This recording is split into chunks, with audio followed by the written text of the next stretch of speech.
In the remote African village of Mbala stood an ancient baobab tree, its wide trunk thick as a hut, roots gripping the earth like giant hands. The villagers said it could hear everything but never spoke. One night, someone whispered, "I saw the tree crying." That night, the village was strangely silent. No wind, no animal sounds. And on the baobab's bark, droplets ran down like tears. But the sky was clear. There was no rain. Ameera, a slender 17-year-old girl with warm brown skin, curious eyes, and a restless spirit, was known for asking too many questions. When she heard about the baobab's tears, she went straight to sit under it. "Why are you crying?" she whispered. A cold breeze blew through the leaves, like the tree was sighing. That evening, Ameera went to Elder Nkumo, a thin old man with a white beard and deep-set wrinkles. He said gravely, "The baobab cries only when danger is coming to the village. The last time it wept, famine came." Ameera's heart pounded.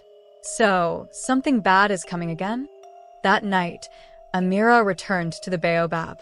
In the moonlight, its shadow stretched across the ground, forming the shape of a woman holding a child. "Who's there?"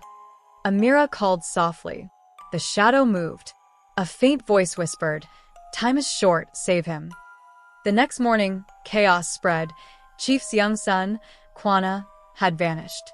The village searched the riverbank, the forest, every hut, nothing. Ameera felt the baobab knew something. That afternoon, she dug into the soil beneath it and found a small wooden toy, Kwana's toy. Determined, Ameera entered the dense jungle alone. Tall grass brushed her knees. Monkeys screamed in the distance. Suddenly, a black leopard emerged from the shadows. Ameera gripped her mother's beaded necklace and shook it. Tiny bells jingled. The leopard flinched, then backed away, as if fearing the sound. Deep in the forest, Ameera found a small clearing, and there was Kwana, tied near an old tree. Beside him stood a tall man with sharp eyes, Zola, the exiled village sorcerer. "I knew you'd come," he smirked. "Why did you take Kwana?" "Because his blood can stop the baobab's tears, and I want the village to suffer." "You can't break the tree's heart, Zola," Ameera shouted. Zola threw a handful of shimmering dust into the air. Black clouds swirled. Lightning cracked above. Ameera slammed her mother's necklace against the old tree's bark. Suddenly, the baobab's shadow stretched into the clearing, glowing with light that blinded Zola. Rain began to fall, but this rain was different. Every drop made the soil richer. Ameera returned with Kwana. The villagers danced with joy. Elder Nkumo said, "You saved not only the boy, but the future of Mbala." Days later, Ameera sat under the baobab. The wind whispered through its leaves. "You have lightened my burden, child," the tree murmured. From that day on, the baobab never cried again, though Ameera knew, if danger came, it would call to her. To celebrate Kwana's return, the villagers held a feast under the baobab. Women in bright fabrics danced, men beat drums, children sang. Ameera smiled, but in her heart, she knew the baobab was the true hero. Elder Nkumo leaned close. "Remember, child, gratitude is shown not in words, but in protection. Guard this tree always." While the village rejoiced, Ameera couldn't stop thinking, where was Zola now? One night, she ventured to the jungle's edge. There, in the shadows, he appeared weak but alive. "This isn't over, Ameera," he growled. "I will return, and the baobab won't save you next time." Days later, the nearby Zambi River turned blood red, just as the elders' old stories warned before disasters. Fish died, drinking water vanished, fear gripped the village. "This is Zola's doing," Elder Nkumo said. "He is weakening the baobab. If we do nothing, Mbala will fall to hunger and sickness." That night, Ameera dug at the baobab's roots and discovered a hidden stone chamber beneath. The walls were painted with ancient images of animals and people. In the center sat a golden bowl, meant to collect the first drop of rain, the source of the baobab's life. But Zola was already there. Holding the bowl, Zola sneered. "If I spill this water, the baobab dies, and so will your village." Without hesitation, Ameera took off her mother's necklace and dropped it into the bowl. A blinding light burst forth. Zola screamed and fled. Rain poured, filling the bowl, sending warmth up through the baobab's roots into its trunk.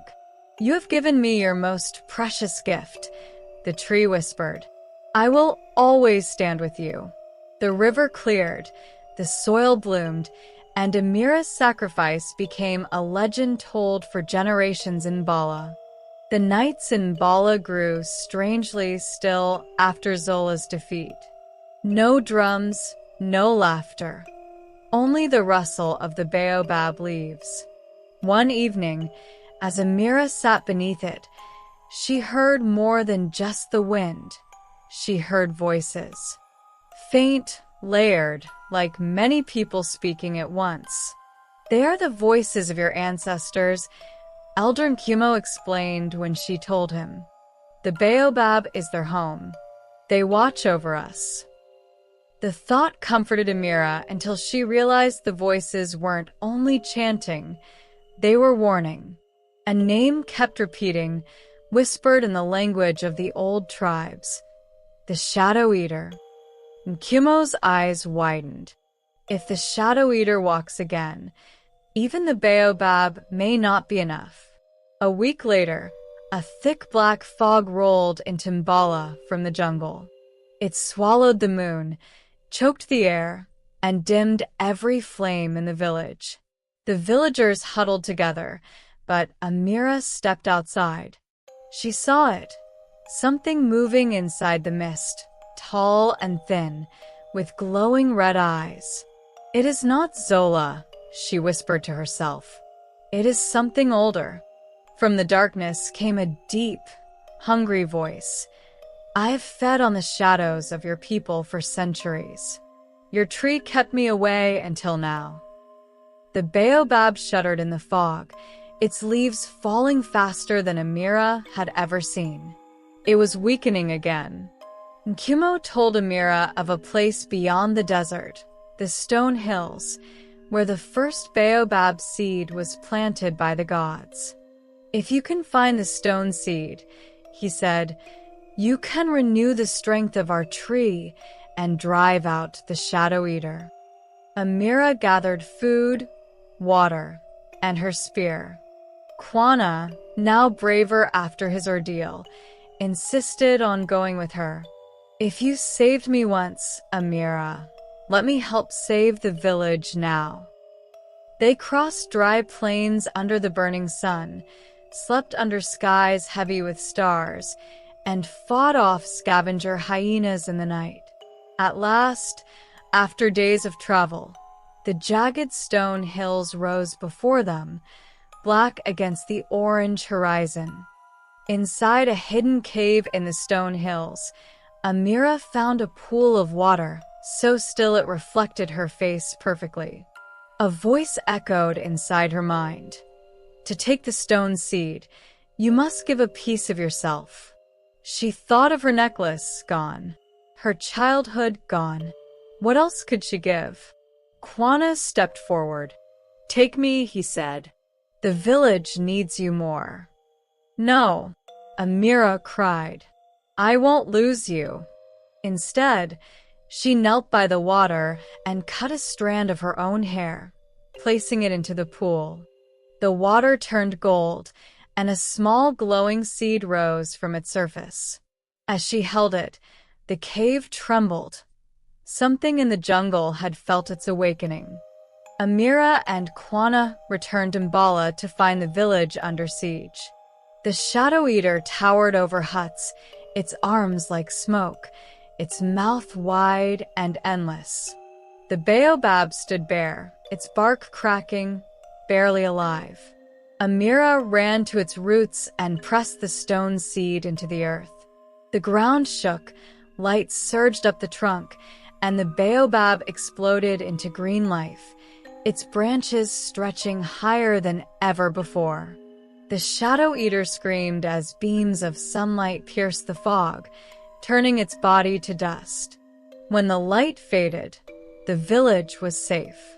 The baobab's leaves whispered one last time that night, "You are now my guardian, Ameera. My life is yours, and yours is mine." From that day forward, Bala's people told two stories: how Ameera saved them from Zola, and how she saved them from the Shadow Eater. And under the baobab, they planted another seed, so its children would stand watch for generations.